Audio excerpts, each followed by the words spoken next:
क्या हो अगर जिस दिन पूरी अयोध्या खुशियों में डूबी हो, उसी दिन महलों के अंदर एक ऐसा निर्णय लिया जाए जो इतिहास की दिशा बदल दे। क्या हो अगर एक माँ का प्रेम पूरे राज्य के लिए विनाश का कारण बन जाए। यह है रामायण के अयोध्या कांड की वह कहानी जहाँ राज्याभिषेक की तैयारी के बीच जन्म लेता है 14 वर्षों का वनवास। अयोध्या जगमगा रही थी, चारों ओर दीप जल रहे थे, ढोल नगाड़े बज रहे थे और महल फूलों से सजा हुआ था। महाराज दशरथ ने निर्णय लिया था कि अब राज सिंहासन राम को सौंपा जाएगा।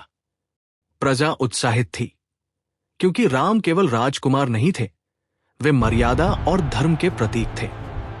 पूरी नगरी आनंद में डूबी थी, लेकिन उसी महल के एक शांत और अंधेरे कक्ष में एक ऐसी योजना बन रही थी जो इस खुशी को शोक में बदल देने वाली थी। मंथरा, जो रानी कैकेयी की दासी थी, धीरे धीरे उनके मन में संदेह का बीज बो रही थी। वह कहती है, अगर राम राजा बनेंगे तो भरत का क्या होगा। धीरे धीरे कैकेयी का हृदय विचलित होने लगा, जिसे वो अपना सौभाग्य मान रही थी। अब वही उसे अपने पुत्र के भविष्य के लिए खतरा दिखने लगा। मंथरा ने उन्हें उन 2 वरदानों की याद दिलाई जो कभी युद्ध में प्रसन्न होकर दशरथ ने उन्हें दिए थे। और यहीं से शुरू हुआ अयोध्या का सबसे बड़ा संकट। क्या एक मां अपनी ही संतान के भविष्य के डर में इतना बड़ा निर्णय ले सकती है? क्या एक राजा अपने ही वचनों के कारण भीतर से टूट सकता है? और सबसे बड़ा प्रश्न, राम इस अन्याय को सुनकर क्या करेंगे? कैकेयी को भवन में जा बैठीं। जब दशरथ वहां पहुंचे तो उन्हें लगा कि शायद रानी किसी बात से रुष्ट है।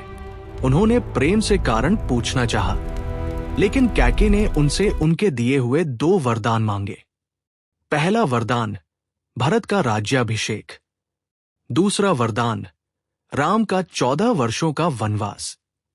इन शब्दों को सुनते ही दशरथ के पैरों तले की जमीन खिसक गई। उनका हृदय मानो टूट गया। वे चाहकर भी अपने वचन से पीछे नहीं हट सकते थे। जब राम को बुलाया गया और सारी बात बताई गई तो वातावरण शोक से भर गया। लेकिन राम के चेहरे पर न क्रोध था, न कोई शिकायत। उन्होंने शांत स्वर में कहा कि पिताजी का वचन ही उनका धर्म है। वे सहर्ष वन जाने के लिए तैयार हैं। सीता ने दृढ़ता से कहा कि जहां आप होंगे वहीं मेरा जीवन होगा। लक्ष्मण ने भी प्रण किया कि वे अपने भ्राता को अकेले नहीं जाने देंगे। अयोध्या की खुशियां पल भर में आंसुओं में बदल गई।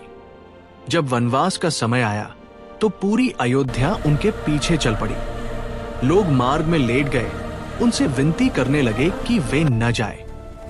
रथ आगे बढ़ता गया और पीछे से रोने की आवाजें गूंजती रहीं।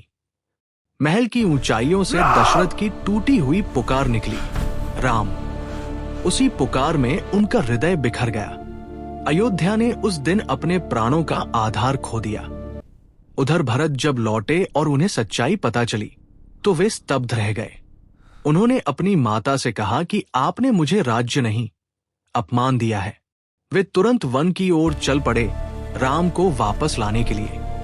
जब उन्होंने राम से राज्य संभालने की प्रार्थना की तो राम ने विनम्रता से इनकार कर दिया। उन्होंने कहा कि पिता का वचन सर्वोपरि है। तब भरत ने सिंहासन पर बैठना स्वीकार नहीं किया। उन्होंने राम की खड़ाओं को राजगद्दी पर स्थापित किया और स्वयं एक सेवक की तरह राज्य का संचालन करने लगे। ये कथा केवल वनवास की नहीं है, ये कथा है वचन की कीमत की, त्याग की महिमा की और उस आदर्श की जिसने संसार को सिखाया कि सत्ता से बड़ा धर्म होता है।